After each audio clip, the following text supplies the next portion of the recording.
Hello, and welcome to the Weshtern Philosophy Podcast. Two friends with oceans of notions discussing the unseen forces in our lives through the lens of music, mystery, and crack.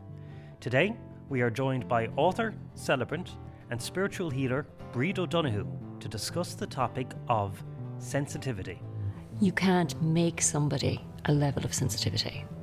You're that is who you are, and it's learning how to be that safely. So for me, it's a gift, but you have to be able to use the gift. Right. Once you understand the gift, it's like if you were 15 and I said, here are keys to a sports car, and you've never had driving lessons, then that's not really a healthy gift. No. But if you have learned and you have got your driving lessons, you've passed your test, and you get a little runaround that's safe, then that's a gift. So the same with sensitivity. Once we understand it, once we have the tools in place, then really, it's really accepting who we are, because it's a part of us. And I'm happy with how I sound, But that's which is the main thing. Yes. After all, you are the clever one of the two. I'm in charge of the gear, so of course I'm going to make myself sound. Yesterday sound he was better. wearing glasses. I hadn't seen him in glass before. I was like, this is just overkill. Too weird. Too much like, too clever. I'm just like, how many affectations can I Yeah. stack on top of myself until I crumble under my own weight? So, It was so funny. Yesterday we were playing music, and I'd given Anthony a little organite thing for his wedding. I don't know. Like, it's one of those things where I don't have a strong opinion of what it does or not, but I like having different bits of armor to pick from at the start of the day. And I gave him one, and I gave Katie one.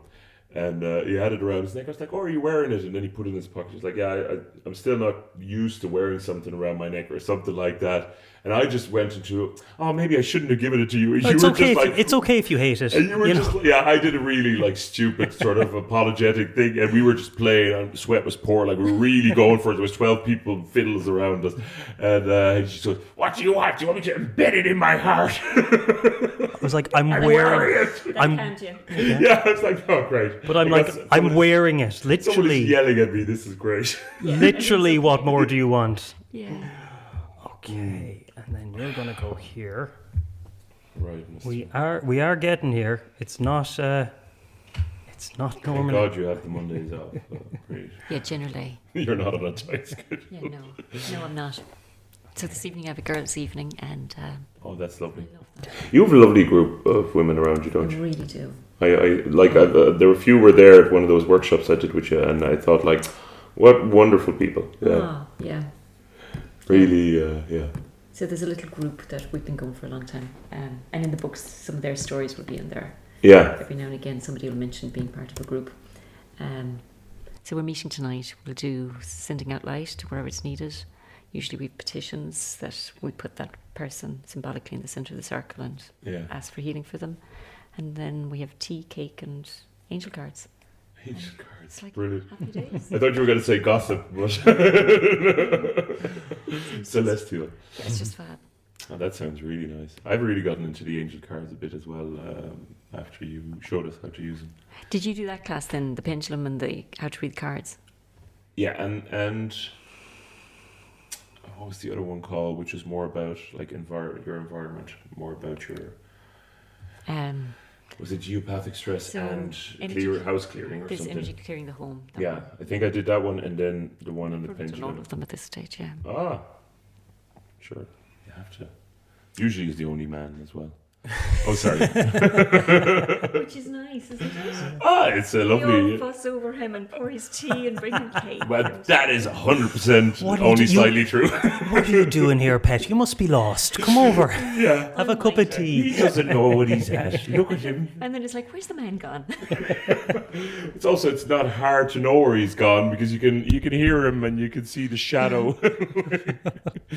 Tallest man in Clare. I always feel odd when I meet another tall man. Yesterday there was the German fella Martin from the Hinch, and he's as Oh, tall yeah. as me, and I'm always like, What is this? I thought I was the only one. yeah, he's really nice as well. So there was no reason to fight or I don't know why you fought him. It was so I mean, the unnecessary. German and the Dutch you could have but we didn't. No. Good. Okay, well, finally I think I've got the gremlins out of the system. and I can finally turn to more important things and welcome our guest for today, Bríd O'Donoghue, author, spiritual healer, celebrant and workshop facilitator. Thank you very, very much for being here. We're very, very excited. Thank you for having me. And I'm sitting here smiling at the list of this is who I am because it makes me sound very, very important. Well, it'd be strange to have someone on as a guest and go, well, Bríd, there you are. No, well, I do feel like I'm a bit more nervous than usual, actually, because I am, and intimidated is not the right word, but very in awe of all your talents and your kindness. And I will say, you clean your house particularly well if you know a psychic is coming to have a cup of tea. I'm not sure how to respond to that. Well, actually, that's something I was meaning to ask you maybe somewhere halfway through, but I might start off with it. How to make a Is cup of that, God, Bríd, please tell me how to make a proper cup of Irish tea. I'm a Dutch man, I don't know. No, honestly, I was thinking, because I've been so many... Okay, so the thing I was thinking about before you were coming, so Bríd has done... I've done a few one-on-one meetings with Bríd and a few of her workshops, which have all been super transformative. So I will go on air. I did this offline as well, but to thank you for all of that, because it's been really hugely transformative in some of my personal relationships. But what I was thinking about the fact that obviously I don't want to just throw all my private dirt on the table, but still acknowledge that. But I was thinking about the fact that the first time I came over to meet you, it was much more about sometimes I am aware of spirits, and I wanted to talk about that, and I was like, I'll just talk about that, and I won't talk about the rest of my life. And then you had an A4 sheet of paper where you were like, so, Bart, with your hands folded, and you were like, so this is going on with your family, and this is going on in your home, and this is where you're... And you had such deep insight that... Is that ever something that intimidates people? Oh yeah, you can see people terrified when they get to the door sometimes, and it's just that moment of reassuring them that this is okay, we're just having a chat. And I tell people if there's anything that comes up that they don't want to talk about, we don't have to talk about it. And at the same time, if there's stuff you really want to talk about, to make sure we do. And I smile when I hear you talk about how I had picked up all this information, because it takes me a moment to realize, oh yeah, I was there, I did that, but I don't think of it as me doing it. So before people come, I literally light a candle. I believe there's a higher power, and I set the intention that they will show me what I need to know for this person at this time. So I will sit and scribble your information before you come, so that I have guidelines on the topics that are relevant at the moment. But I don't think of it as me doing it. It's like they just tell me what to write and I just scribble it down. Yeah, because my next question was going to be how do you limit it for yourself? But it isn't like you constantly seeing everything. It's only when you kind of invoke it. Correct. Yeah. So I don't check in on you the day before. I literally go into the room 10 minutes before the person comes, and I ask for the information that's relevant at this time. So I don't need to know what you had for breakfast. I just need to know what are the relevant issues at the moment. And some of those might be from when you were 3 that are affecting you now, or it might be something that happened yesterday. But it's like, what do I need to know now to help this person? Yeah. And it's hugely powerful. Thank you. And it ties into our theme quite nicely, which we appreciate you suggesting, Bríd. And it's a lovely word, because it touches on so many things. But Bríd suggested the topic of sensitivity. And that idea of turning on and off, because sensitivity, I think, when I think of it in terms of a psychological sense, I often think it has slightly negative associations. That person's very sensitive, but if you think of a tool, if you're like, oh, I have this incredibly sensitive microphone, that's a really good thing.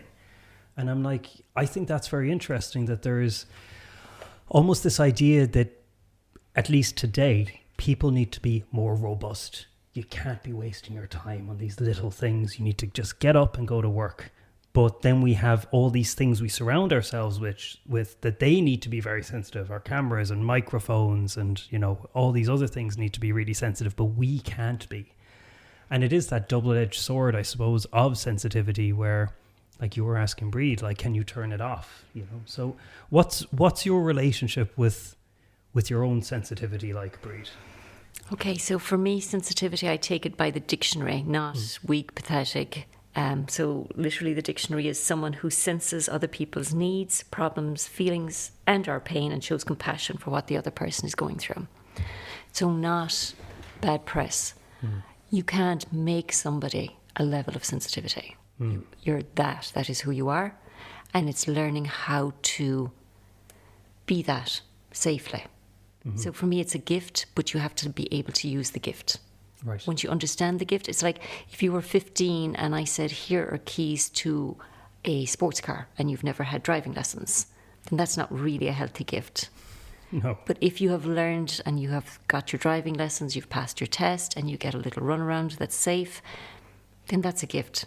So the same with sensitivity. Once we understand it, once we have the tools in place, then really, it's really accepting who we are, because it's a part of us.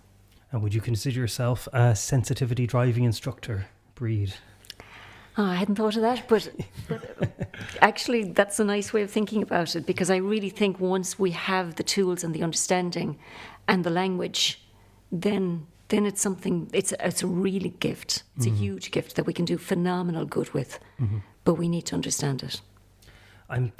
When you define sensitivity like that, I remember the kind of the Jungian thought where you have these oppositions of introvert and extrovert and so on. But sensing and feeling were considered to be in opposition. And it's interesting because in common parlance, we can often use sensing and feeling as being quite similar, if not the same. But his idea was that sensing went based on the senses, whereas feeling meant coming from inside. So it actually, in that definition, sensing would be more related to the physical world and what you can measure, and feeling would be more related to the inner world. So for me, I would put the sensing as sensitive and the feeling as empathic. Right. So this person who senses is like, oh, he's smiling, but I feel he's not. Okay. Oh, like they seem happy, but I sense there's something else going on. Right. I don't like it in this room, but I don't know why. This doesn't seem the way it's presenting. So sensing what's going on around us, whereas the empath feels. They don't just sense the sadness, they feel sad. Okay. They don't sense the aggression, they feel the aggression. So they feel it. So for me, I think of it like a spirit level. Most people are in the bubble in the middle of the spirit level going, oh, they're smiling, they're happy, or he's crying, he's sad, and they deal with it accordingly. And as you come up, then you come more and more sensitive. And then once you go past sensitive, you go to empath, the person that feels what's going on around them. So they go into the feeling, sensory overload. And then this side, less and less and less emotional capacity down to the narcissist. Before we turned on the mics, we were talking a little bit about things that might occur in our environments, as in our geographical environments, that can have impacts on health. And we were talking about how I said, I don't really think anything occurs naturally unless there is some kind of benefit to it, or there is some way of working with it. And I think you broadly agreed with that, Bríd. So in that vein, what do you think is I know it might be a big question, the purpose of these kinds of sensitivities? Do you ever think about what role they're serving to individuals and maybe to society? So for me, sensitivity is a part of who you are, a part of your genetics, no more than that person has blue eyes, that person has brown eyes, that person is highly sensitive, that person's hearing is highly sensitive, that person's eyesight is highly sensitive, that person who is highly sensitive is also aware of spirit, that person who's highly sensitive is impacted by geopathic stress. It's a part of who we are. And once we have safe tools around sensitivity, or if we're higher up the level, empath, then we can do phenomenal good with that ability. Like if somebody is a musician, they can decide, oh, I'll just learn a few tunes on the tin whistle and play it at home for myself. Or they can practice and gig. Or they can practice all day, every day, and it can become their full-time career. So the same with sensitivity and empathic ability. We can use it in our everyday life a little bit. We can work on it, develop it, understand it more, and it can become our full-time job. So it's really just understanding who are we and how do I work and what is my uniqueness. I'm nearly wondering. We've dived right in, everyone, assuming that you know exactly. I think I've read your books and I've worked with you, and I feel so aware of what you do. But I'm nearly wondering now: should you, for the new listeners, maybe say something? Well, or is that not? Oh, God, I started doubting myself halfway through. So yeah, because no. To do some of the backstory. Maybe do a bit of the backstory. Yeah, I don't know, Bríd. I'm not even backing myself on this. This is what happens. People seem to accept it that I just lose my train of thought halfway through. But maybe if you can do this is a backstory. This is a big part of Bart's brand. Yeah, Bart's branding is emotional incontinence and just losing the plot completely. And I do feel like we need a few little life jackets in the storm sometimes. We have these little notebooks, Bríd, so if you want to take any notes thank you. as we're chatting, because a few things were coming up there. So the backstory for me, I grew up outside Ennistimon on a typical dairy farm for this area. Went to school in Ennistimon. School would have been extremely difficult because I am dyslexic and also because I'm empathic, so highly, highly sensitive and feeling what was going on around me. So this is over 50 years ago, heading into the Convent of Mercy, where they weren't so merciful. They really weren't. But I think in their own way, they somehow thought they were helping us, that if they could beat the knowledge into us, we had a better chance in the world. And if we weren't getting to the answer, then we were being lazy or just not putting in the effort. And they wanted us to get the result. So thankfully, society has moved on, and dyslexia is part of everyday conversation. With lots of tools in place, with lots of ways of making it easier for us to read, ways of making it easier for the dyslexic person to sit their exams, ways of making it easier for them to function in the work environment, and now seen as an advantage because the dyslexic person sees outside the box. So my hope is that by writing books, by putting in the tools, that the sensitive child now gets the same help, that in a few years down the road for them it'll be common everyday language, that schools will have practical tools in place, that work settings, that environment, community will have the understanding of, oh, this person's sensitive, this person is highly empathic, they need a little bit of help with this, and then this person is a huge asset to our company. So for me, it's really, I suppose, one of the dreams and life purposes is to get that out there and make life easier for the sensitive child. So that was school. I did a secretarial course, worked in England for a while, did a bit of travelling, and have moved back to Clare, back to home, back to where my people are that moved up from Kerry in the early 1800s, and very grounded and rooted there. And what, even like we were saying this before we were recording, but even in that, it's so evident that one of the things I love about you is that, like me and Anthony talk a lot about spiritual things, but still there is a bit of a stigma attached, and you want to still show people, listen, I'm not completely mad. So you joke about it a bit, or we call it, like last week we had a lovely jingle for the How Woo Are You, which was Anthony's news segment, which we'll probably cut that in somewhere here now as well. But actually, what I have found, I started sort of interacting with the spirit world when I was 15, 16, when someone I dearly loved died, and I probably just went looking for them where they went, kind of. And but I found that the people who could help me with it were hugely pragmatic. And that is something that's very clear from you're not like, and then we're all gonna be sensitive together, but it's like, no, we're just gonna help people. And I loved when you were talking in one of your courses about using copper. Is it copper? Yes. Copper as I was just thinking, is it bronze? But no, copper as a material to maybe how would you say minimize. Like minimize the influence of certain types of radiation or types of geopathic stress, and you were just like, and don't be going buying some expensive Buddha figure, just get enough, like a little cut off from your plumber. Which I loved. Yeah, but I know you can do that as well, but like the pragmatic side of it is what makes it, to me, all the more real. Because like, no, this is a reality for me. This is not something I'm playing at. Yeah, and so just going back to the dead people, so just because you have that ability to be aware of souls that have not transitioned, that doesn't mean that everybody, if they open up to their sensitivity, is suddenly going to become a ghostbuster. Very good point. They're not going to suddenly start seeing dead people. So some people are like, oh yeah, no, I'm not doing that world.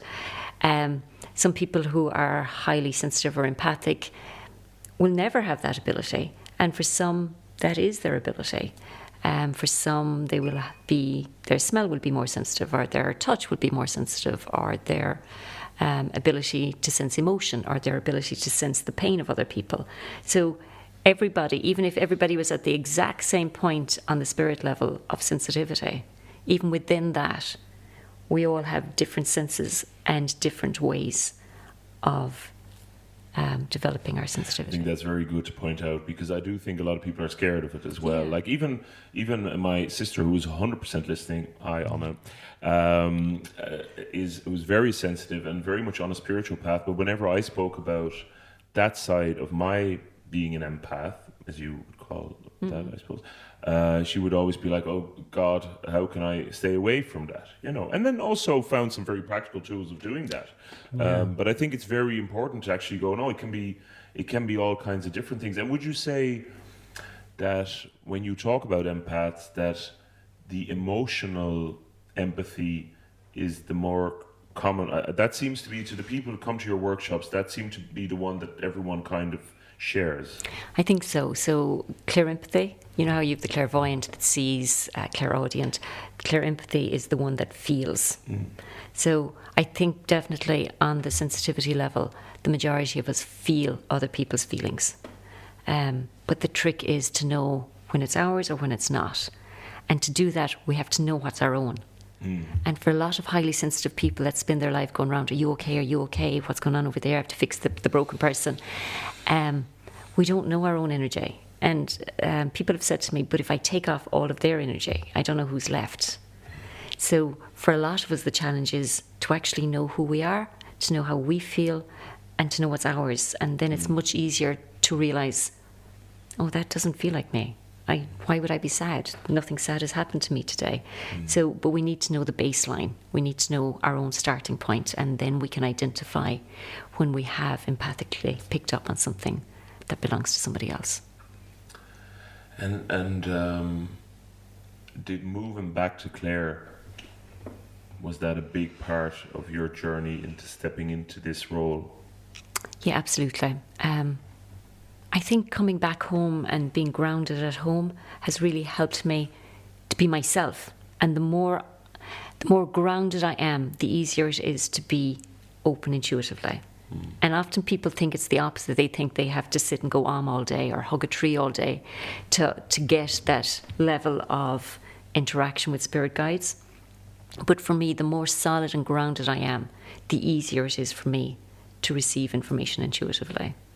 And at home, I live by the lake, I walk every day. So I'm completely grounded in that space. There's a concept in Chinese medicine called Tianren-di. So it's the idea that there is heaven and then there is the earth. And then in the tension between the two is humanity. Okay. So heaven is yang. So it is things like the great cycles. It is things like the laws of physics. It's like gravity and light and all the ethereal, incorporeal things. And then the earth is yin. It's all the physical substances of the body, the stuff we need to ingest to keep ourselves alive. And in this tension between all these incorporeal and corporeal things being pulled in both ways, that's kind of what makes humanity special, is our awareness of these things. And when you talk about being grounded and so on, there's an aspect of mind, again in Chinese philosophy, called the hun, which is translated as the ethereal soul. And historically it will be the part of the mind associated with dreams and creativity, anything where you feel like your mind is outside your body. So there's another aspect of mind called po, which ends at your skin. This is your awareness of your body. And then the hun is your awareness outside of the body. So it can also be like astral projection and things like this. And we have a pathology called a wandering hun, where the hun becomes unanchored. and then the person, is away with the fairies, as we would say. And when I'm teaching, I often describe the hun as flying a kite, as in there needs to be enough wind to get that kite up, but the string also needs to be strong. So some people, their hun is just flopping on the ground. They have, and this is not in a judgmental way, but they don't swim in that world of dreams and symbology and intuitive feelings. And then there's some people where the kite string has snapped and they can't come back to earth at all. So. And I find that a lot with musicians. Why do you say this? Horrified you'd imply such a thing. Some Go on. musicians. I definitely can't think of 30 examples offhand. I hope you're including yourself in the 31 there, Anthony. Some singers, some performers, because it brings them, you know how people say, oh, the voice of an angel, and that brought me to a beautiful space. So often people that are musicians or live in that world, when they play, it's like what somebody else gets at the front of a church, or what somebody else gets at the temple, or what somebody else gets sitting by the well or the lake. So it's like you open your trap door and you hang out with a higher space. But at the end of that communication, they forget to hang up the phone. And you need to hang up the phone. Because otherwise that person is really going to get damaged or challenged, because you go from this beautiful space and then you meet the world. Yeah. And then if the world says, I don't like your t-shirt, or that's not very nice, or they're criticizing somebody, it's like they're literally slicing you. Yeah. Because you're so open. And so it's really important for people who go to that space, whether it is in their music, in their singing, front row at mass, temple, hugging trees, whatever that is, that following that, you need to hang up the phone. You need to close the door, or symbolically just take a breath, or whatever that is, and just remind yourself, okay, that was fabulous hanging out up there, but I need to come back in now into my human body and into my human life. And I need to come back in. And I often see it at yoga classes or meditation groups or something like that, yes. And people are just woomph, and, from the time I was young enough training in Kung Fu and then over in China training acupuncture, we were just taught how to close energy. And it was there's no point me saying I thought that it was outside of it. It was just part of the curriculum. It was just something we did. And like from the time I've been 13 years old, I've just known how certain ways you close energy, and they're nothing dramatic. It's just like a big one is just raising your hands and then dropping them and closing your fists, Absolutely, anything symbolic. But then I see like these meditation classes where people get so open and there's a big resonance in the room, and they're really like, let's open the heart chakra and let's really expose everything, and then let's just walk out. And I'm like, ooh. And I suppose that's where the double-edged sword of sensitivity comes in, is because sometimes your hand needs to be open and sometimes your hand needs to be a fist. So it needs to be really done safely. So for me, the practitioner needs to have energy clear the space beforehand, because they're the practitioner. They're responsible. If they're opening up 20 people, they're responsible to keep them safe while they're open. If they're doing sound baths, I say to people, well, you wouldn't get into a bath physically with 20 other people and wash with them in that water. So if you're doing a sound bath, you're going into that space where other people are letting go and washing off symbolically their emotional stuff. So you need to be open but protected. So it needs to be done safely. And whatever the session, whether it's yoga, meditation, anything, where you're opening up, you absolutely need your own little technique afterwards, and not depending on the practitioner to tell you, okay, you need to be grounded and safe going home. But it's such a wonderful, I know you use the word codes quite a bit, but for me that's like an embodied code. It's like I'm just in a different space. And whether you believe in energy and all this stuff or not, I actually think it's irrelevant. I'm absolutely a pragmatist, and I think this is the best way to like code your body into being in a relaxed, open state, or in a state where you're like, okay, I'm not going to let everything in. I'm not going to be hypersensitive to the world around, or I'm going to focus more inward, or I have work to do. which I don't particularly like doing, and I don't want to be suffering while I do it. And that ability to just to close, and then later on, when you're safe, you can reopen and do the work. And I think it's vital. Yeah, so we need to have safe boundaries. So this is your home. You decide what is coming in and who's coming in, and what are your terms. So if we know, so for me, I describe it like T-shirts. If I know that I'm meeting you again tomorrow and this is what your T-shirt is going to say, there is no gain for me feeling that T-shirt. But if I meet you every day and suddenly you're wearing a T-shirt of sadness or a T-shirt of grief, and I pick that up, it's like, oh, Anthony's smiling, but he's actually really in grief. Then I can use that information and help you, whether I physically help you or whether I ask for intervention on your behalf. Sure. But if I'm going in to visit somebody in the hospital and I know they've had a stroke, everybody in the stroke ward is going to feel like that. There's no gain for me feeling their fuzziness and their pain and their trauma, because I won't be able to have a conversation with them because my thoughts won't function. So I will be going in to visit somebody and not able to have a conversation with them. Can I ask you something, Bríd? There's been a lot of stuff on social media about the various atrocities happening in the world. Yes. Tremendous pain. And specifically talking about the way it's being reported on social media, there can be a little, perhaps, feeling among some people of don't look away. You know, you owe it to these people to witness these things. But what I find is it tends to be empathetic, sensitive people that are subjecting themselves to this. As in, I think these things should be witnessed, but I actually think they should be witnessed by people that are in perhaps positions of power, or people that are not sensitive to these things, I think. But there's almost this going into the pain and maybe not having systems in place to process that pain. And close the door behind them again. And to close the door behind them as well. Yeah. So absolutely, like if we watch any of those war areas, we know what they're going to feel. We know what all their T-shirts say. There is no gain for me. Like for me, that's almost self-harm. Yeah.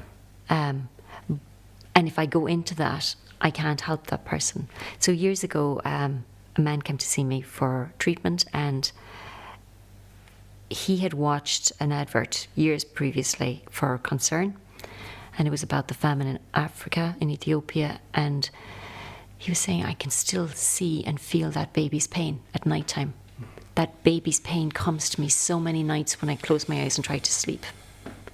So he had watched the advert and felt that baby's T-shirt, and he was still carrying a copy. He hasn't taken the pain off the baby. He hasn't gotten a plane and gone out to help the baby, but he's still feeling the pain of the baby. And I was saying, that's no good to anybody.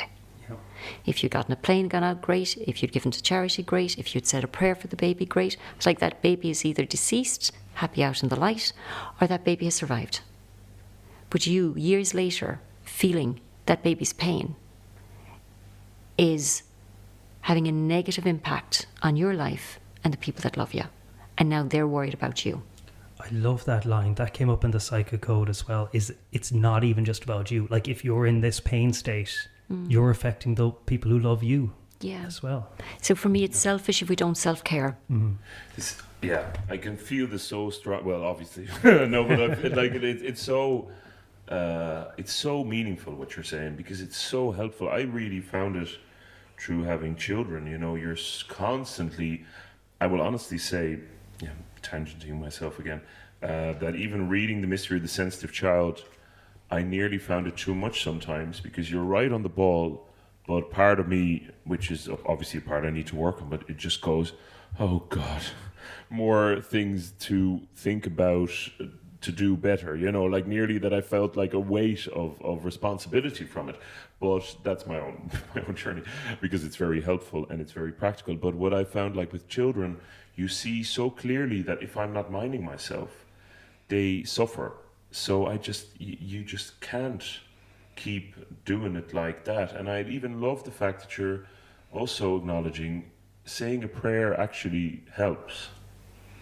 And I really believe it does. But I'm sure there will be cynical people saying, well, maybe getting on that plane will help, or sending money will help, but that prayer, but Absolutely will as well. But yeah. But if he's still feeling the pain of the baby, that's not helping. No, exactly. And that's such a good point. But there's this nearly like a perversion in us where sometimes we feel we have to suffer to do good. I told you this story one time where I was Anthony, that is, where I was playing music for the Ukrainian mothers in a scanner, and it was an absolutely beautiful event where I played with my friend Meg Legrand, wonderful fiddle player, and they were delighted, and they were like, we'd never heard trad before, my children have never heard live music before, thank you so much, thank you.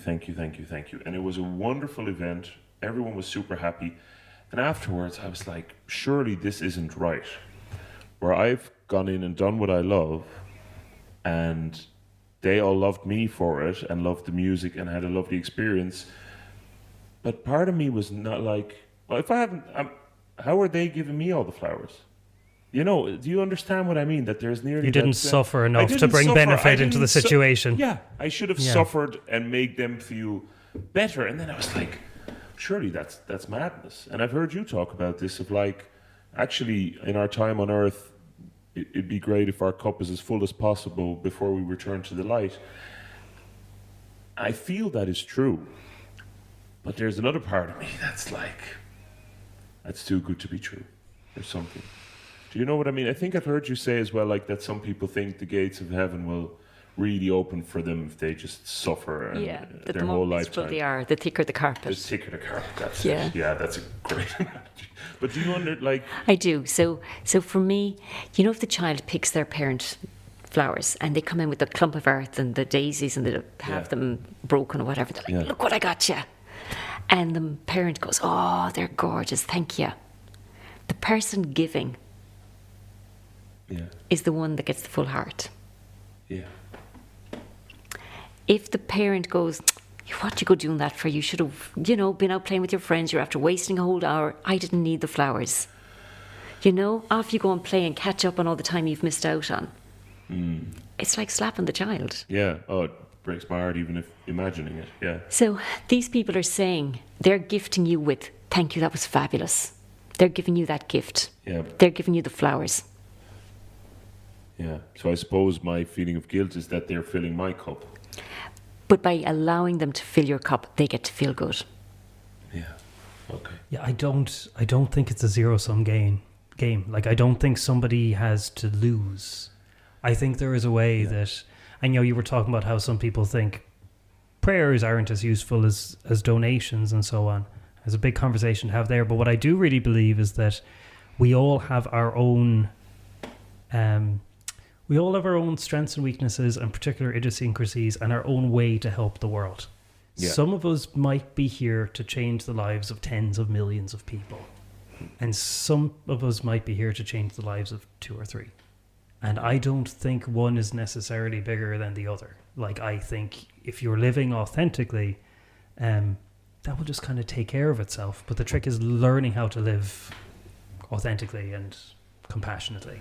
100%, and I 100% believe that as well, but I'm observing this part of me that nearly has like a Catholic guilt kind of sort of...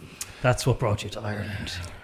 Oh yeah, but that's what Joe I need people as guilty as me. Joe Flynn said to me, where he was treating me, he was like, a previous guest, Joe Flynn, sure you all know, if you're still listening at this stage, you'll know him. And he was saying to me, Catholic Irish men like us, and he looked at me and he was like, yes.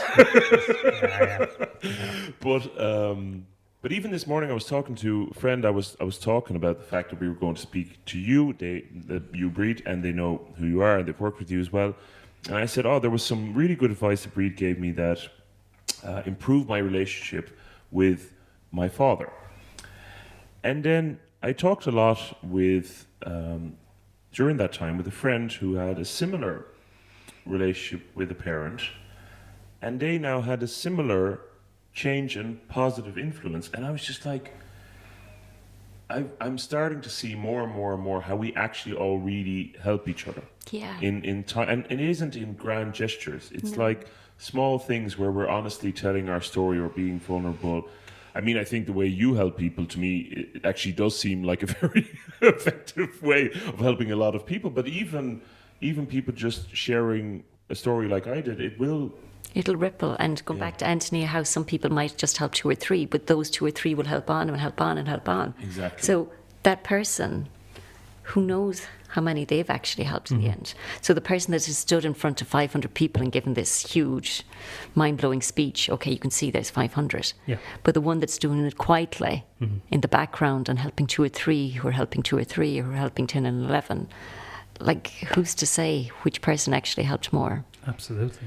And do you have any sense of, because you speak a lot about nearly being a channel, well, I suppose being a channel for a lot of this stuff, how does ego come up for you?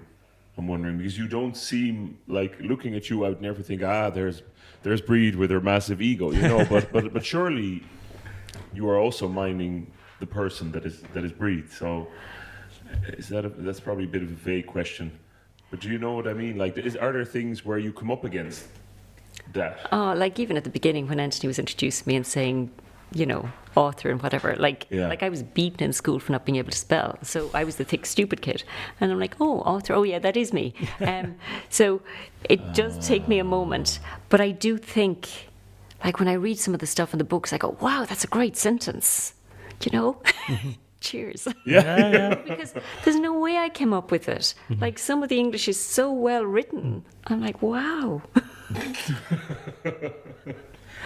I interviewed a doctor in Taiwan, a really wonderful man, and 200 published papers, and head of a faculty, Professor Su Zonghua, but also a devout Buddhist who runs a charity for a couple of charities actually. And over the course of the interview, we got more and more into kind of the less, let's say, research-based aspects of practicing medicine. And he started talking about how he came up with this formula for helping frontline workers during COVID. And he asked himself, am I being egotistical thinking that I have the skills and the discernment and the perception to come up with a formula for a new illness and roll it out to 1,000 people I care about, you know? And so he opened up one of the Buddhist texts, and I can't remember exactly what the quote was, but it was like basically, become a clear channel. It is imperative upon you to become a clear channel for the manifesting of light in the world. So he actually called the formula Jingguan Fan, which means like clear light formula. And he did a lot of good. But he talked about resistance, and in the concept of electrical resistance. So he's like, if you're sending power from one to the other, from point A to point B, he's like, you want as little resistance as possible in that conduit. And he's like, once you reach a certain point of being a healer, he said, you do a lot of work in terms of just clearing shite out of the way so that stuff can come through you. And this is a man with 200 published research papers, and like there's this idea that we always have to be learning more and adding more and growing and becoming bigger and bigger and bigger. But there's this part of being small and humble and almost standing aside so that the work can be done. What do you think, Bríd? Yes, she thinks yes. Or I mean, it seems to be in line with what you were saying. Yes. Yeah. So the Buddhists have great sayings. And even then, to hear your story about that, this guy, even though he knew the sayings, was still challenged by them. Yeah. They have another one that I love about a child who is unable to accept praise is like a bucket upturned in the dew. So they actively encourage you to accept the praise, the thank you from the lovely women that you just played for. So that they actively, for us to achieve our full potential, we need to be able to accept the compliment. Otherwise, we're not going to show up and participate to our best ability. When we send out and you talk about having to make the channel as clear as possible, but the person we're sending it to might not be on that space. So True. there can be lots of blocks on that side. And there's people who are very happy being miserable. Yes, absolutely. Yeah. And it's safer to be miserable. And it's safer to be in a difficult situation because that's how they learn to survive. Yeah, there's If a I'm- comfort there, a Yeah. familiarity. And yeah. they know how to do that. Yeah. So if they're very comfortable being broken and the neighbours will call in and take care of me and this person will bring my groceries and the doctor will this and the nurse will that and they'll all mind me. But if I get better, I have to get a job. I have to pay rent. I have to show up in the world and I have to... So I can't magic that person to a different level. So I can ask, please help them in whatever way is appropriate.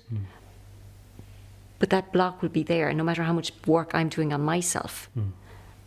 Doesn't mean that I'm just going to white light and shoot these arrows all over the place.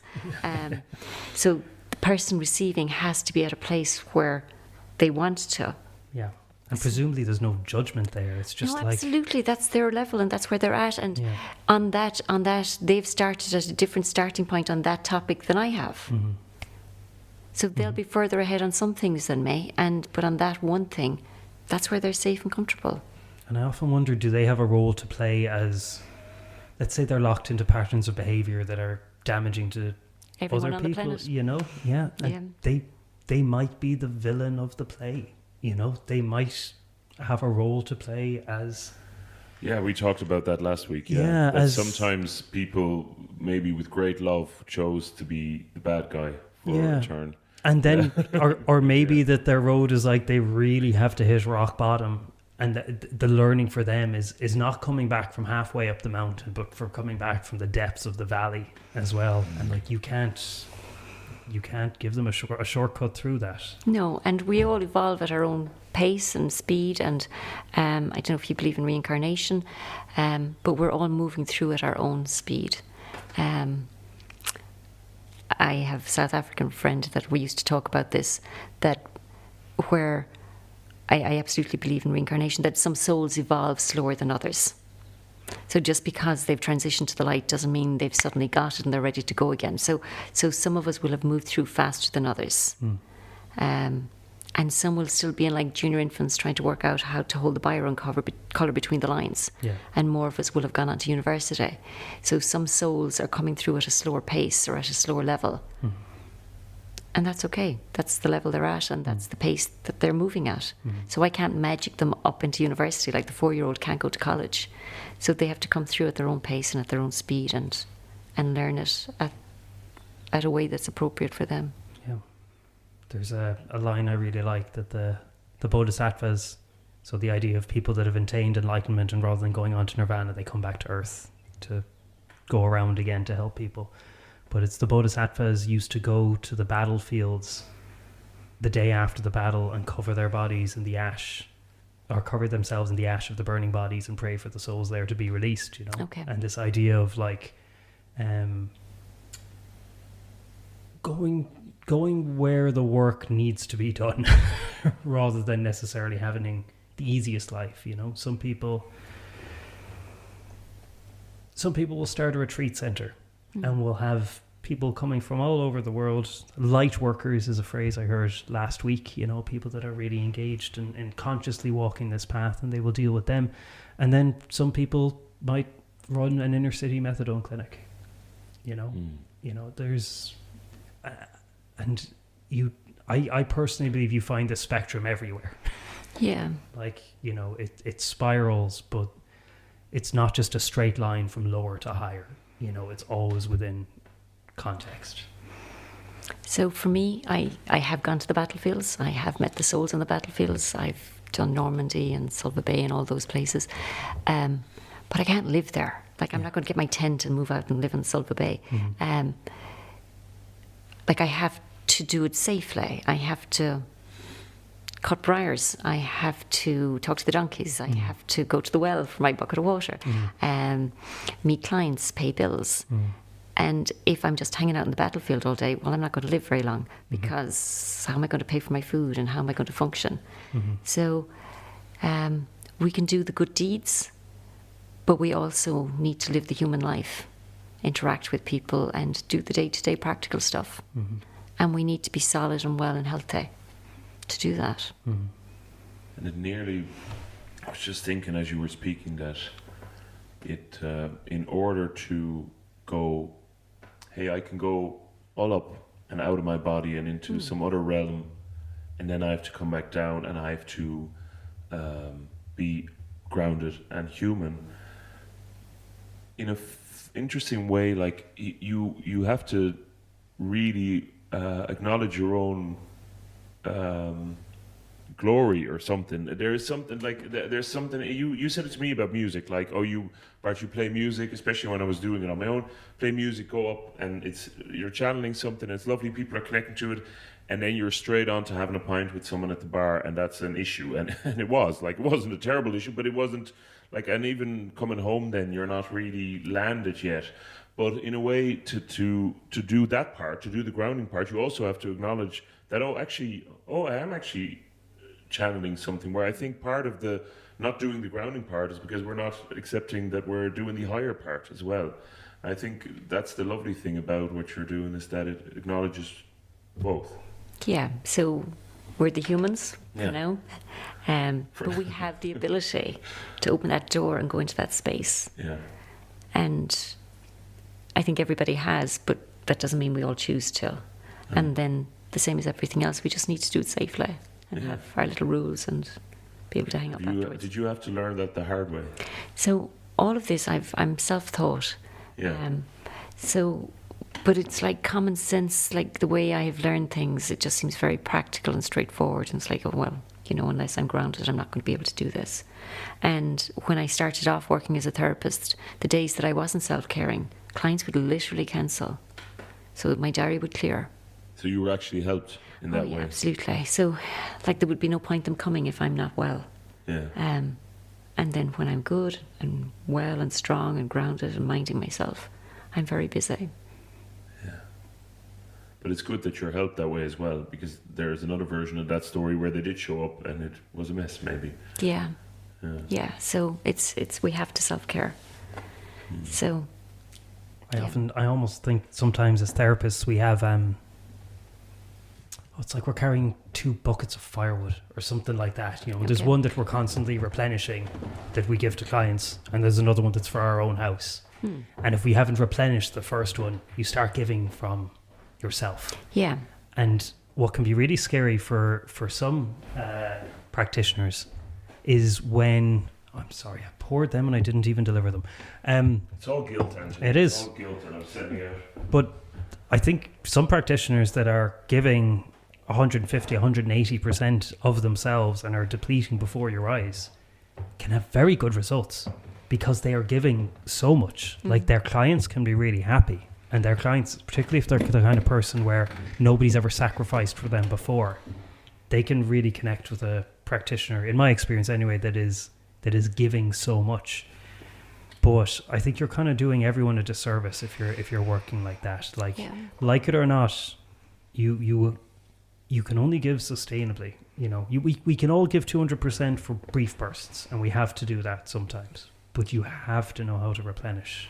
And I think that's across the board, not just practitioners. That there are the people that think, oh, I should do that, I'll get that better, I'll do that right. And they're the one that turns up at work and wants to do 120 every day. Yeah. And they'll go home going, oh, I never did that one. Have to get up earlier tomorrow. Yeah. Better not talk to Katie during lunchtime because I have so much to do. Oh, look at them chatting over there. I don't have time to interact. I have so much to do. But they're not a team player. Like, if they were able to chat to Katie, then maybe they could help Katie out, or Katie could help them out.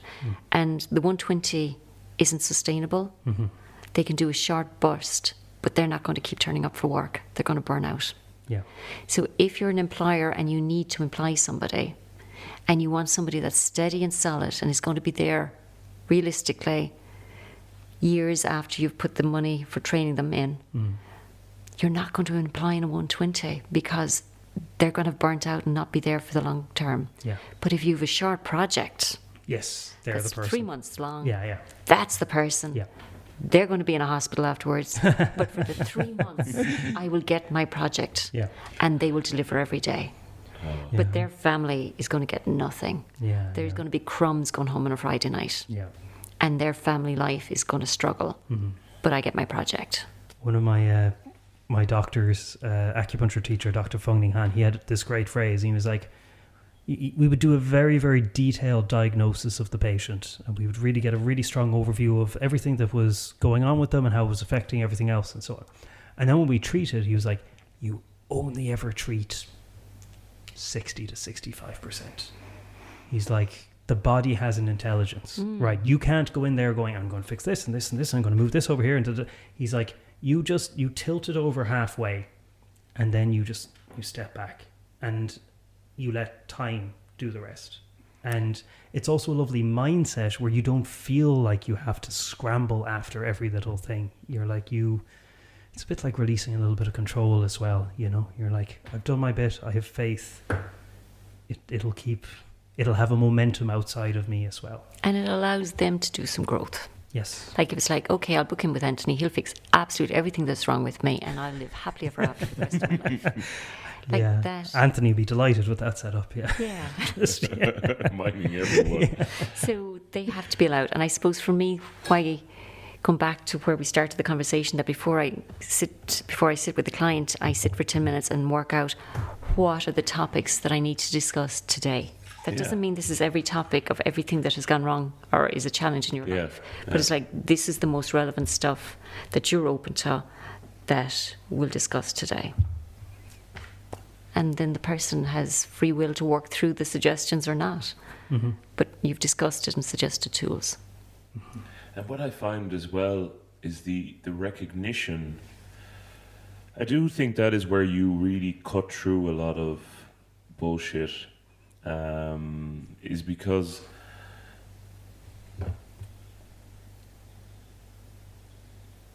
you can, if I think about, like, I've tried to do a lot of work on myself, and a lot of that has been successful, thank God. But what usually it really feels like, okay, we're talking about something that's coming out, we're working on this, but the way you can swoop in with certain things that you have been passed on to you or that you have seen, like I said, I wouldn't want to put too much of my private dirt on the table, but there was one thing where you absolutely flattened me with it last time I saw you, where I was a bit worried about my daughter, who was very sensitive, and was like, oh, are we doing a good job? And you went like, but isn't she doing great lately? And I just burst into tears, and it's just the recognition. You know, I wrote down recognition, because I was thinking there's a lot of work we can do on things, but also for someone to see something. And you've such a special talent of seeing things, you know, okay, but you do have the talent. Okay, thank you. Bríd just pointed to the heavens, and even the squirm there is lovely. There, the ego. Take your own advice, Bríd. Take your compliments there. I really think they do the work, and I just happen to put through the phone call, you know. But one of the things I love about the way that they give me the information is that there's always a compliment. There's always something where there's something down that, where it's a compliment to the client. You know, you've got so much better at your boundaries. You've got so much better at saying no. In the last 6 months, you've developed this, or you know, from where you started off, or congratulations on whatever. You did say congratulations. Yeah, that was nice. Yeah. And I think the person needs that. If it's like, oh, you got that wrong, you got that wrong, you got that wrong, you got that. Like, that's like me being back with the nuns. You know, yes. Bad child, you know. Whereas this is, we're coming the road and we're doing our bit and we're trying, and we're not going to get 10 out of 10 every day. Well, and especially because I think a lot of spiritual teaching and stuff now as well is about gratitude, which can be a beautiful emotion. But I also find that sometimes a punishing thing, where like, are you grateful enough yet? Whereas if somebody actually goes, oh, Bart, you're doing all right.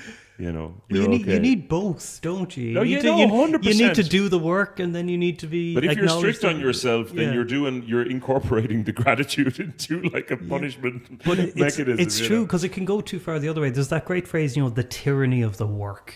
Oh, you know, like you were like, I've been doing a lot of work on myself, and you're like, it's not done, Bart. It keeps going. It is never effing done. And you just have to acknowledge that. Like, the work's never done. So, but it's not supposed to. It's not supposed to be done. So how do you do it joyfully in a way that it's not like this huge backpack you're carrying? And the flip side of it is, I just need to be grateful for absolutely everything, which is probably, you know, not a bad way to be if you can be honestly grateful. Yeah, honestly, exactly. But if you're lying to yourself and being like, oh, I feel like absolute shit here, you know, but I'm like, but I will, you know. But that's why it's wonderful when people can have you, and you do this as well, Anthony, with your work, like where you can give people little handholds or little help. Even like you said to me the last time, Bríd, where you were like, hey Bart, you've manifested getting a lovely house, but now you're on to the next thing, thinking about what you need to do, blah, blah. Actually enjoy the house. And you said it, and I just was able to then do it. So that's the funny thing with recognition sometimes. If someone gives you that tiny bit, like I was like, I went home thinking, it's another thing I'm going to have to work on. And I'm going to have to work on appreciating my house. No, I actually didn't. I was just like, isn't this lovely? I love being here. Yeah. You know, but you've done the work already. Yes. The gratitude is the absence of work. Like if you're trying to get the child to do the homework, there has to be the reward. Yes. Yeah. You know, once you've your homework done, once you sit and learn these 10 words or whatever that is, you can play, you can go to your friends, you can go on the trampoline, we'll go on whatever, you can have the ice cream. Once you've done here's the reward. But it can't all be work. No. If it is, once you've learned those 10 spellings, then we can go on to the next 10. Yeah. It's like, not, you know? Yeah. It does feel a bit like that. Yeah. And so for me, when people come that are ill, it's like, why should your body want to get better? If it's like, oh, for my partner, for my children, it's like, but why would your body, if you're saying get better and then I can do all this work, like it needs more. Yeah. So we need the incentive. That can be gratitude, or it can be, looking forward to getting to the beach this evening, looking forward to sitting in the garden, my beautiful home, looking forward to just sitting on the back bench. That there's the reward for having got to the house, having done all that work. It's like, now I get to go on the trampoline. I think you are so good with like painting a picture as well. I wonder if this is part of dyslexia as well. Possibly. Because you're so good at creating a clear... Did you also tell the thing about playing basketball with someone who's not playing along? Is that an image you created in my head? Whereas you're like, if you're trying to, I don't know, like say you have a hard relationship with a family member or something, and you keep kind of passing the ball to them and they just keep letting it kind of fall off their chest. And you go like, well, maybe that wasn't you, but it could have been you. But where it's just like, if they're not playing ball, why do you keep throwing it? You know, it's that kind of... but anyway, I find all those little images are so helpful. And also then the way you've written the psychic code, where it's nearly like a cookbook, where you can just find the recipe for certain things. I wonder if that is part of possibly that as well. I've not considered it. And then the same with the mystery of the sensitive child. So for me, it's phenomenal. We've all these sensitive kids coming up, but they just need understanding. And at the moment, because the techniques aren't being passed on to them, that they're coming up with their own, and that's going down as behavioural issues. Oh, they keep wiggling. Oh, they're withdrawn. Oh, they're crying all the time. They're the drama queen. But they're trying to come up, or they're slapping themselves, or they're self-harming, or they're whatever. But nobody has said, this is what's going on for you, and here's the tool. So I just want to fast forward to, this is what's going on for you, and this is the tool. And really the same thing with that book, that then this is just simple language to explain to the grown-up first, and then that they can help the child. Yeah, so just for people that might not have read Bríd's book, I will say, the Psychic Code, at least, I have not read Sensitive Child yet, but the Psychic Code is intensely practical and pragmatic. Like, it's structured in a way that I really connect with, because it has lots of case studies, which I think is fantastic. You were even giggling at that, I remember. I thought it was so funny. Like, have you ever seen a psychic who does case studies? Which is brilliant. I was like, it's fantastic. You know, you're like, here's what I think. Here's, I'm Bríd, and I think that this is what comes up, and this is how I deal with it. And then you give an example, and it's beautiful. Like, it's so grounding, and you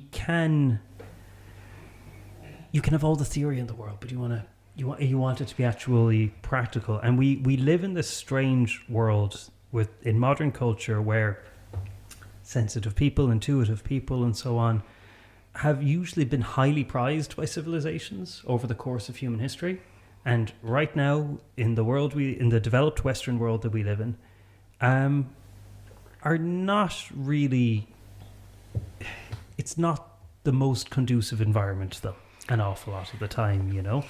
And in those previous times, we would have had practices, we would have had guides, we would have had community-led, you know, recognition of what, like you said, what these kids need, what these people need, and how they're actually integral to society and can give us things. And now we have this vacuum, like you said, kids are coming up and they feel these things and they're looking and they're not finding, you know, at least not, again, in developed Western worlds.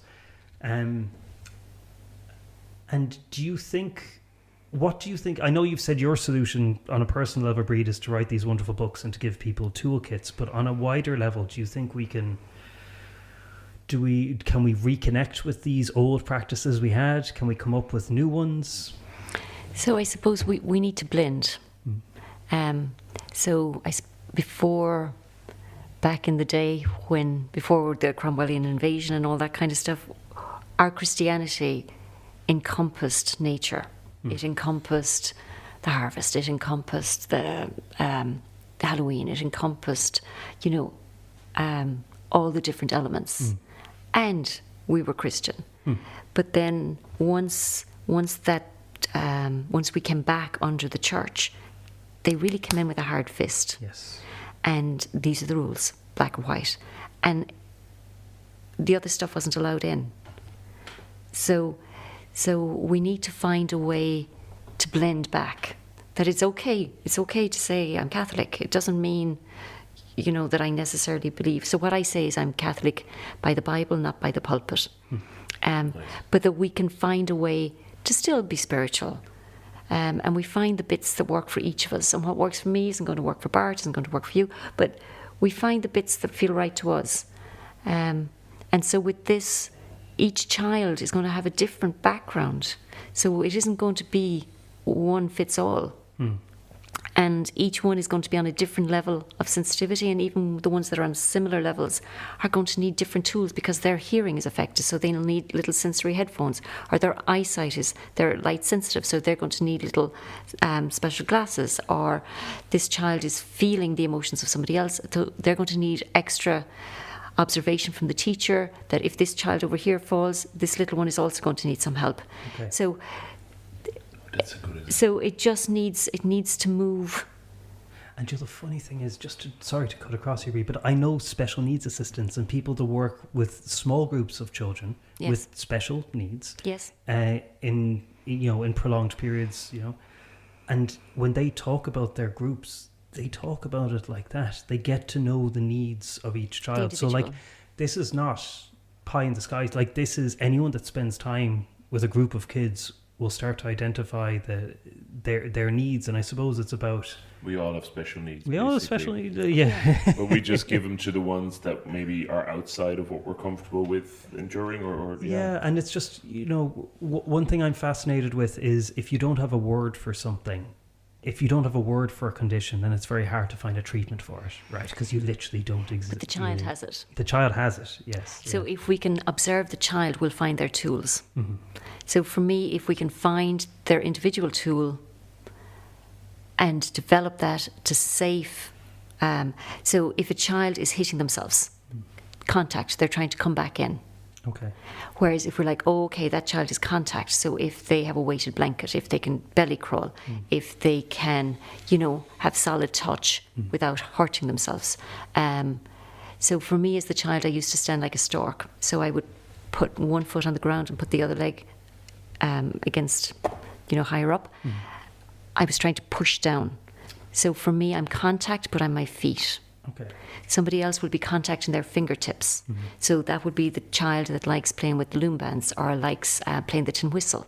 So if the child is tapping, so then it's like that's their secret tool. What is a safe, acceptable version of that?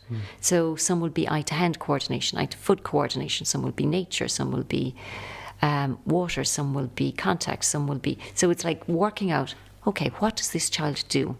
And what is the safe tool for that? So you're almost looking at the outward manifestations of these things as being rather than conditions in themselves, but expressions of the child trying to self-regulate. Exactly. They're trying to find, in the absence of the grown-up saying, this is what you need to do, they're trying to wiggle themselves into a comfortable space because they don't feel comfortable. They just feel anxious, or they feel sad all of a sudden, or they feel whatever, and they're trying to find somewhere where it feels okay. They might be the child that can't, needs to roll on the floor. They might be the child that... So it's like looking at the child because they're working it out. So some of them it'll be imagination. Some of them it'll be skipping, where it's the solid contact. Some it'll be their hands. But then a lot of them will have worked out their own tools, some healthy tools. And then they get to secondary school and it's like, can't do that anymore. Can't be skipping anymore. Can't be... Need to conform, need to fit in. Talking to my dolls in the evening to work things out. Can't be, bouncing on a trampoline anymore. So they then go from their primary school, which is probably a smaller building with less kids and having safe grounding skills, whacked into a school that has possibly hundreds of kids, hormonal, all sorts of issues going on, and they've put down their tools. So that child is going to be completely overwhelmed. And often you see kids that are sensitive, but they cope in primary, get to secondary, and they just can't do it. And then they go into anxiety, and they live in fight or flight, and then that adds in all of those elements in on top of it. And I definitely find myself that if they had something that was existing on an emotional level and say they were finding an outlet for it creatively and that's blocked, you'll often see it push deeper and then manifest on a physical level, IBS or migraines, all of that. Reading between the lines in your books, Bríd, and you can tell me if I'm on topic or off topic here, but you talking about adults, you often seem to relate things back to children as in something that happened in their childhood, or using childhood experiences or behaviours as an example to illuminate a point. Do you think there's stuff we can learn from sensitive children and apply as adults? Do you think there's something we lose as we grow up that they still have? Okay, so maybe we didn't have it to lose it. Maybe we didn't have the knowledge originally and that we're just coming to the knowledge now. And if there are kids, chances are in their genetics, if we are the musician and fingers are our coping skill, chances are a child version of that will work for them. So maybe if it's your daughter, maybe it's her fingers and the loom bands. Maybe if you're somebody who's creative, that's also there for your child. So as you work out the child's tool, you possibly work out your own also. Right. Yes, I love that. Reverse genetics. Yeah, it's wonderful. This is a thing I was asking you about before, but I'd like to say, I was wondering if coming back to Clare was important for you. You said it was important for me to be home and grounded. Now, I'm finding my home in Clare, but I'm originally from elsewhere. But I do feel more at home here at the moment. Do you think there's something special for yourself in Clare? Is it just because it's the home place? Or is it also because it feels to me like, even when you were talking about Catholicism by the book, which I think is wonderful, it's amazing to me that after all those years and after all that oppression, the kind of more pagan ways are still alive here. I really feel the way we celebrate seasons. Well, now my kids go to a Steiner school, so I'm integrated into that as well, but I really feel it's still survived here. But anyway, that's my own interpretation. Is there something specific about Clare, or is it for you, it is home, so you can't take it apart probably? So maybe there's lots of different things there. I do love, I went with a friend yesterday and I was showing her around the barn and I was explaining about the different spirits in the different lands, the banshee, or in different places it would manifest if somebody had died as a ball of light, or there's a graveyard where you'd see the ball of light if somebody was going to die. And so we had the spirit of the land, but that's still there. So it's part of the things that I'd love to do in my celebrant work, that if the family was open to it in a baby naming ceremony, that you're also introducing the baby to the spirit of the land, literally. Or if a family have moved in, that it's like you're introducing them to the spirit of that land. Lovely. Because for me, Éire is the spirit of Ireland, and then you have the spirits that are responsible for, it would have been the clans originally. But we're now this mixing pot. So it's like to explain to the Banshee or to the whoever that is the spirit of that. These are now your people. So I love our history. I love our culture, and I suppose I'm familiar with it, so it sits good with me. Where I live works for me. Being beside water works for me. Hill walking works for me, grounds me, and that I have that on my doorstep works for me.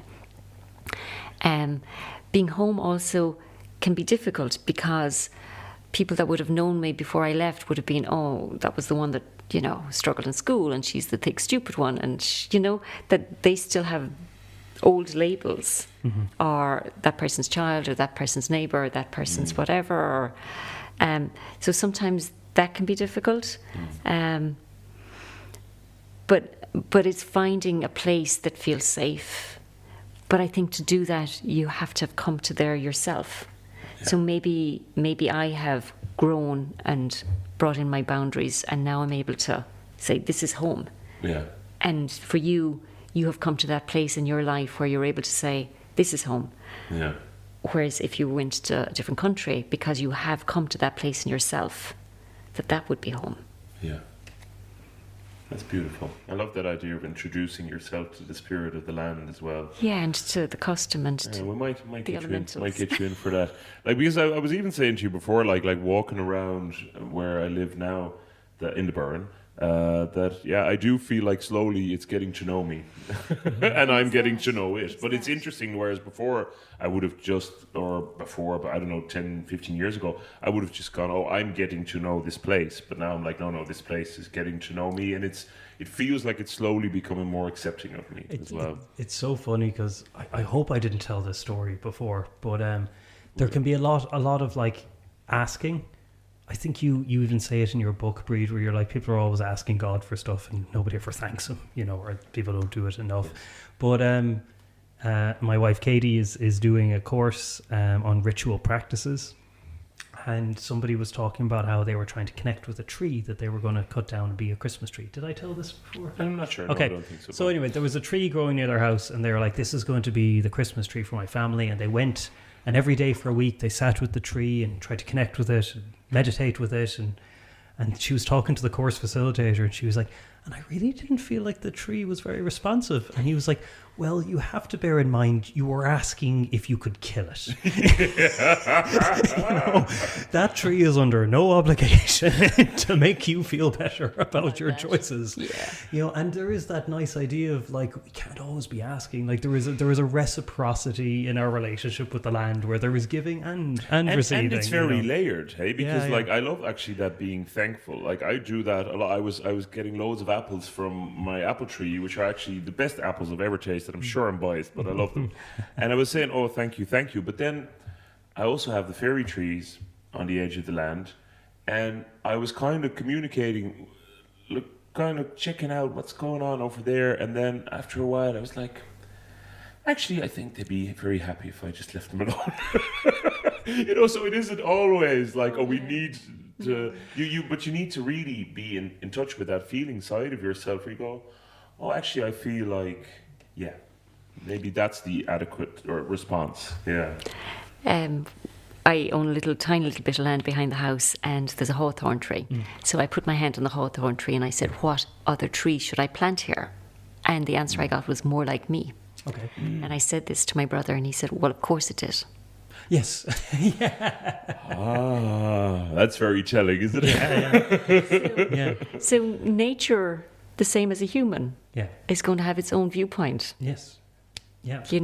Like the nettles are going to think they should be there. The briars are going to think they should be there. The hawthorn's going to think, well, it should be just us. Yeah. The ivy's going to think, well, of course I should be able to wrap around and take the life out of this tree by, using it as for my purposes. So we need to be real about that as well. I mean, you asked that tree, and that tree answered. Yes, you got your answer. Perspective. Yes, exactly. And the same as if you ask a person, it will give its view from its perspective. Yeah. But that doesn't mean you have to take their point. Yeah.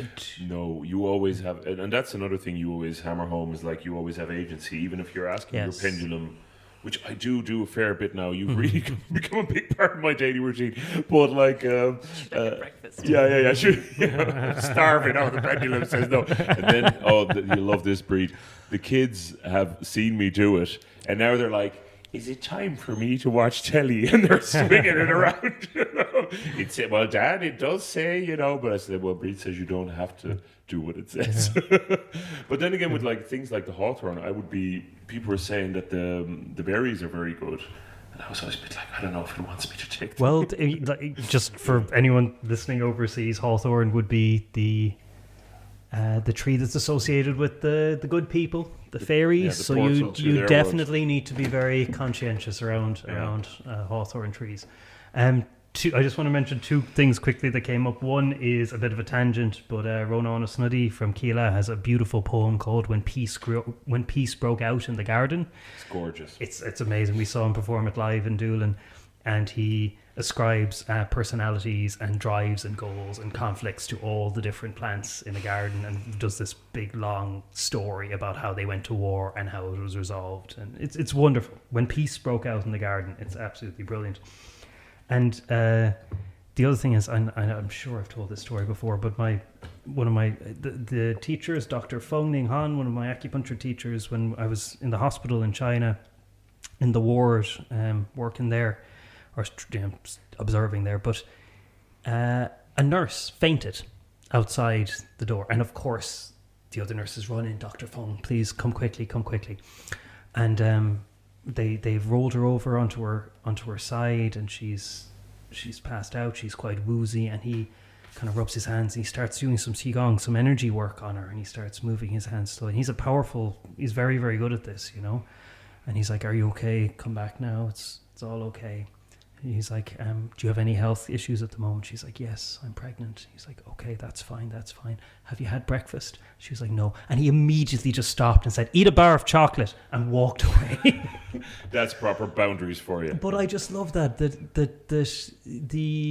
sensitive energy work has a place, but also eat breakfast. Practical. Be practical. And like, you can't completely go away with the fairies, like you said yourself, Bríd. You need to pay your bills, you need to do your work. But I loved that moment. And I think another thing that goes with this stuff is, and this is definitely something I've seen in China, is that some of the people that were the most powerful Qigong practitioners, and I'm not talking about Dr. Feng, but some other people, I knew a very, very strong Qigong and Tai Chi practitioner who was a chain-smoking, womanizing, hard-drinking man. Like, just because you're involved in this work, and I don't know if you'd agree, Bríd, but there are some people involved in this area that just because you have a facility with this kind of stuff doesn't necessarily mean you are more enlightened or... Absolutely, or a better person, or purer, or that your word should be taken.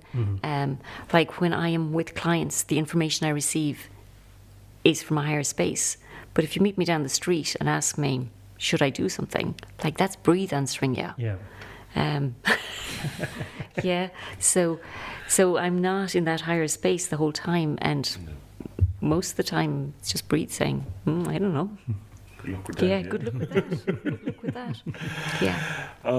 I've really, really enjoyed this so much, Bríd. Is there anything you would like to say? Well, I would definitely like to say thank you. You've been a massive vector of a beautiful change in my life, even though you would probably say it comes from elsewhere. Yes, it's sourced elsewhere organically.